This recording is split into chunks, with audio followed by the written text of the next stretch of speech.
Pasado alas 12 ng hating gabi, biglang sumiklab ang sunog sa basement floor 1 ng gusali ng SMNI sa Makati nitong Linggo, May 11, 2025. Ayon sa kuha ng isang personnel ng gusali, napansin ang makapal na usok na nagmumula sa basement floor.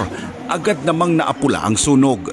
Sa paunang investigasyon, natagpuan ang isang lagayan ng gasolina sa gilid ng exhaust and ventilation ducting sa labas ng building sa may bandang harapan ng EDSA highway.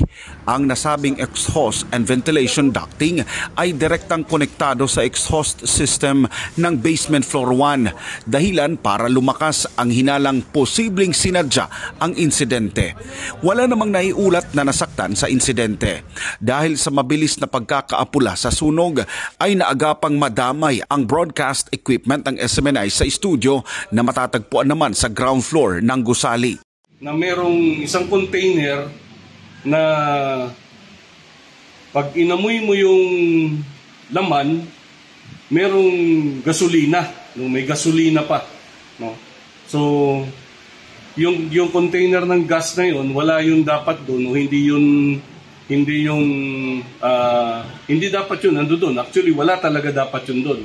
Pero dahil na ituro nga ng mga pulis, so naging parang subject for na siya, no? Parang may nanadya na sunugin itong building ng ACQ Tower.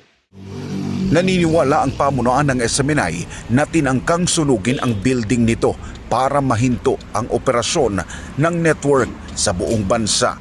Lalo pat abala ngayon ang SMNI sa paghahanda sa nalalapit na midterm election sa Lunes, 12 ng Mayo 2025. Malaking posibilidad, no? Malaking posibilidad na ginagawa nila yung mga pamamaraan para harangan tayo na maibalita yung totoo. Kasi alam naman nating lahat nga na tayo yun nagsasabi ng totoong balita at siguro gusto nila na busalan yung ating mga bibig, no? Yung ating mga pagbabalita sa ganun na yung side lang nila ang marinig at hindi marinig ng taong bayan yung katotohanan. So posibleng may sabotaheng ginagawa.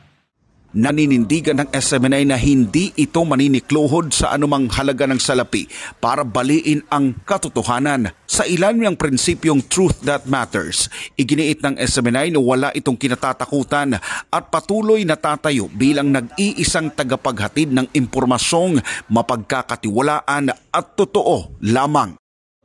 Sa Pilipinas kumahal, nag-uulat Paul Montibon, SMNI News.